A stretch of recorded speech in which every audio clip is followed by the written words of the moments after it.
வணக்கம், welcome to the channel recipes desk. இன்றைக்கி நம்ம சாக்லேட் சிப் குக்கீஸ் எப்படி ஈஸியாக வீட்டிலே செய்கிறதுன்னு பார்க்கலாம். ரொம்பவே குயிக்காக செய்யக்கூடிய ஒரு ஸ்நாக் ரெசிபி இது. ரொம்பவே ஹெல்த்தியும் கூட. ஏன்னா நம்ம இதில் மைதாவோ இல்லைன்னா வெள்ளை சர்க்கரையோ யூஸ் பண்ண போகிறதில்ல. இதை நம்ம ஃபுல்லாகவே கோதுமை மாவு தான் யூஸ் பண்ணி செய்ய போகிறோம். இதில் நான் நாட்டு சர்க்கரை யூஸ் பண்ண போகிறேன். அதனால் ரொம்பவே ஹெல்த்தியாகவும் இருக்க போது, டேஸ்ட்டாகவும் இருக்கும். இதுக்கு என்னென்ன பொருட்கள் தேவைன்னு பார்த்துட்டு அதுக்கப்புறம் எப்படி செய்கிறது அப்படின்றது இந்த வீடியோவை பார்க்கலாம். ஃபர்ஸ்ட் நம்ம தேவையான பொருட்கள் என்னென்னு பார்த்துடலாம். இதில் நான் கோதுமை மாவு யூஸ் பண்ணியிருக்கேன். நீங்கள் இன்னும் டேஸ்ட் நல்லா வேணும்னு நினச்சிங்க அப்படின்னா மைதா யூஸ் பண்ணிக்கலாம். ஹெல்த்தியாக போகணும்னு நினச்சிங்கன்னா நீங்கள் கோதுமை யூஸ் பண்ணிக்கலாம். இதில் நான் 3/4 கப் கோதுமை மாவு எடுத்துருக்கிறேன். சர்க்கரை 1/4 கப் எடுத்துகிட்டு கூட 2 டேபிள் ஸ்பூன் எடுத்துக்கிடலாம். நெய் 1/4 cup, baking powder 1/2 teaspoon, chocolate chips 1/4 cup. நீங்கள் எந்த சாக்லேட் சிப்னாலும் எடுத்துக்கலாம். நீங்கள் டார்க் சாக்லேட் சிப்போ ஒயிட் சிப்போ எதுவும் உங்களுக்கு பிடிக்குமோ நீங்கள் எடுத்துக்கலாம். வெனிலா எசன்ஸ் 2 or 3 drops தேவைப்படும். உங்களுக்கு வேறு எந்த ஃப்ளேவர் பிடிக்குனாலும் நீங்கள் அதையும் யூஸ் பண்ணிக்கிடலாம். ஃபஸ்ட்டு நம்ம ஒரு பவுல் எடுத்துடலாம். எடுத்துகிட்டு அதில் நெய் சேர்த்துடலாம். இதுக்கு பதிலாக நீங்கள் பட்டரும் யூஸ் பண்ணிக்கலாம்.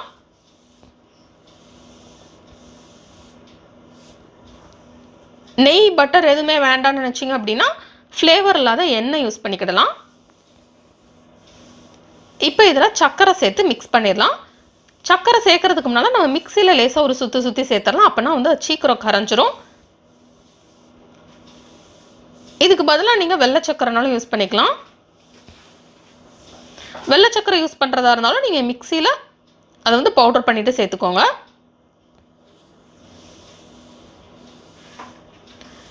இப்போ சர்க்கரை சேர்த்து இது நல்லா கரையட்டும். அது வரைக்கும் நம்ம இதை மிக்ஸ் பண்ணிடலாம். இது செய்கிறது ரொம்ப ஈஸி தான். இதை மிக்ஸ் பண்ணிவிட்டு நம்ம இதை பேக் பண்ண போகிறோம். ஸோ குயிக்காக நம்ம செஞ்சிடலாம். இது ரொம்பவே ஹெல்த்தியாகவும் இருக்கும் நம்ம வீட்டில் செய்கிறப்போ. நெக்ஸ்ட் இதில் கோதுமை மாவு, பேக்கிங் பவுடர் சேர்த்து மிக்ஸ் பண்ணிடலாம்.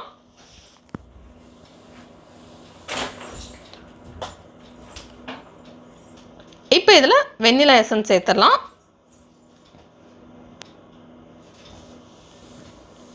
இப்போ இது எல்லாத்தையுமே நல்லா கட்டி இல்லாமல் மிக்ஸ் பண்ணணும்.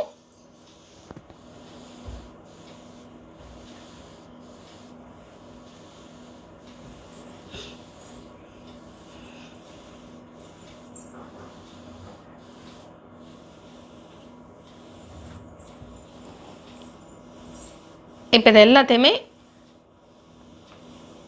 இந்த மாதிரி நல்லா மிக்ஸ் பண்ணிடலாம். தேவைப்பட்டால் நீங்கள் ரேஸாக 2 அல்ல 3 ட்ராப் தண்ணி விட்டுக்கோங்க. ஆனால் தேவைப்படாது. எனக்கு எதுவுமே தேவைப்படலை. இப்போ நம்ம இதில் சாக்லேட் சிப் சேர்த்து மிக்ஸ் பண்ணிடலாம். இது ரொம்ப தண்ணியான கன்சிஸ்டன்சியில் இருக்கக்கூடாது. இந்த மாதிரி இருக்கணும். நமக்கு ரொம்ப கெட்டியாகவும் இருக்கக்கூடாது, ரொம்ப தண்ணியாகவும் இருக்கக்கூடாது.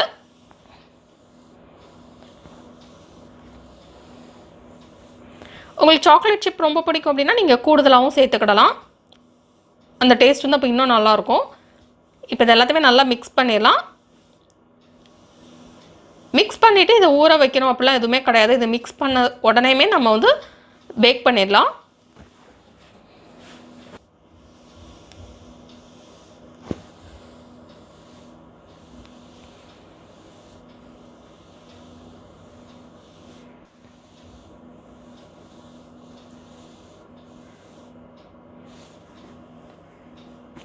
மிக்ஸ் பண்ணிவிட்டு இப்போ இதில் சின்ன சின்ன உருண்டைகளாக உருட்டிடலாம். உருட்டிட்டு நம்ம கையை வச்சு ப்ரெஸ் பண்ணிடலாம். நீங்கள் இதில் எந்த ஷேப் வேணாலும் செய்யலாம். உங்களுக்கு வேறு எந்த ஷேப் பிடிக்கிறதுனால அதுலேயும் செய்யலாம். உங்களுக்கு என்ன சைஸ் வேணுமோ நீங்கள் அதுக்கேற்ற மாதிரி செஞ்சுக்கலாம். இப்போ ஒரு ட்ரே எடுத்துடலாம். ட்ரே எடுத்துகிட்டு அதில் இந்த பார்ச்மெண்ட் பேப்பர் வச்சுட்டு நம்ம செஞ்சு வச்சுருந்த அந்த குக்கீஸ் நம்ம இதில் உள்ள அரேஞ்ச் பண்ணிடலாம். கொஞ்சம் கொஞ்சம் ஸ்பேஸ் விட்டு அரேஞ்ச் பண்ணிடலாம்.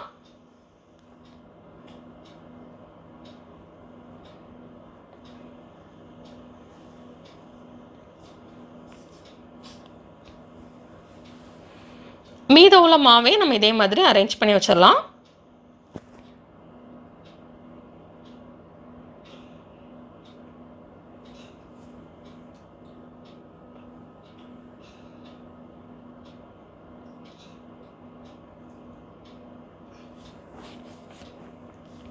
நான் இதில் சர்க்கிள் ஷேப் வச்சுருக்கேன். நீங்கள் வேறு எந்த ஷேப்னாலும் குக்கி கட்டர்ஸ் இருந்தது அப்படின்னா நீங்கள் கட் பண்ணி வச்சிடலாம்.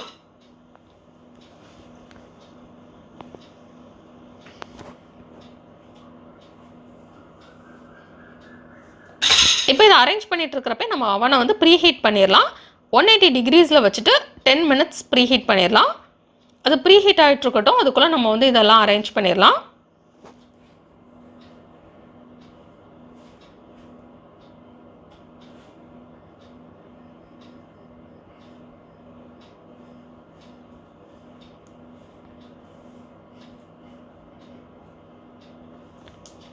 நம்ம பார்ச்மெண்ட் பேப்பர் விரிச்சிட்டோம் அப்படின்னா அது வந்து ஈஸியாக வரும். நம்ம திருப்பி எடுக்கிறப்போ ஒட்டாமல் நமக்கு ஈஸியாக வரும்.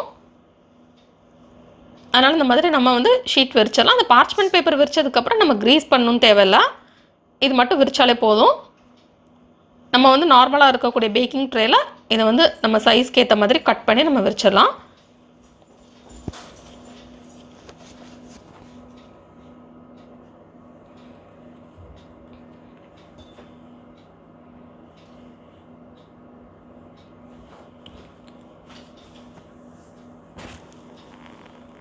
இப்போ இந்த எல்லாத்தையுமே வச்சுட்டு நம்ம இதுக்கு மேலே வந்து கொஞ்சம் சாக்லேட் சிப் வச்சிடலாம்.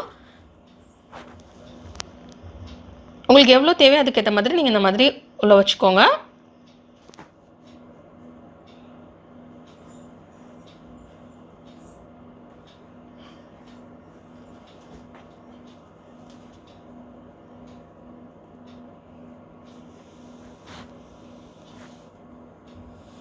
இதை மாதிரி நம்ம எல்லா குக்கீஸ்லையுமே வச்சிடலாம்.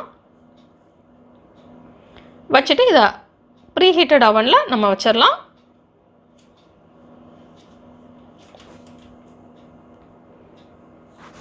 இப்போ எல்லாத்துலேயுமே வச்சாச்சு. இப்போ நான் அவனில் வச்சு 15 மினிட்ஸ் பேக் பண்ண போகிறேன். 15 to 20 மினிட்ஸ் உங்களுக்கு உங்கள் ஓவனுக்கு ஏற்ற மாதிரி நீங்கள் பேக் பண்ணிக்கோங்க. இப்போது 15 மினிட்ஸ் ஆயிடுச்சு. நான் இப்போ இதை அவன்லேருந்து எடுத்துட்டேன். இப்போ இது லேசாக ஆறட்டும். இப்போ நம்ம எடுத்தாச்சு. நம்ம பார்ச்மெண்ட் பேப்பர் வச்சுருக்கனால ரொம்பவே ஈஸியாக வந்துருச்சு. இப்போ பார்த்தீங்கன்னா நல்லா கம்ப்ளீட்டாக பேக் ஆகிடுச்சு. இந்த டேஸ்ட் ரொம்பவே நல்லா இருக்குது. இந்த பிஸ்கெட்டை நீங்கள் வீட்டில் ட்ரை பண்ணி பாருங்கள். இந்த ரெசிபி உங்களுக்கு பிடிச்சிருந்தனா லைக் பட்டன் கிளிக் பண்ணுங்கள். உங்கள் ஃப்ரெண்ட்ஸோட இந்த ரெசிபி ஷேர் பண்ணுங்கள். மறக்காம இந்த சேனலுக்கு சப்ஸ்கிரைப் பண்ணிவிட்டு பக்கத்தில் இருக்கிற பெல் ஐகான் ப்ரெஸ் பண்ணிக்கோங்க. அப்போ தான் இனிமேல் போடுற வீடியோஸ் எல்லாமே உங்களுக்கு உடனுக்குடன் கிடைக்கும். எதுவுமே மிஸ் பண்ணாமல் இன்ஸ்டண்ட்டாக பார்க்க முடியும்.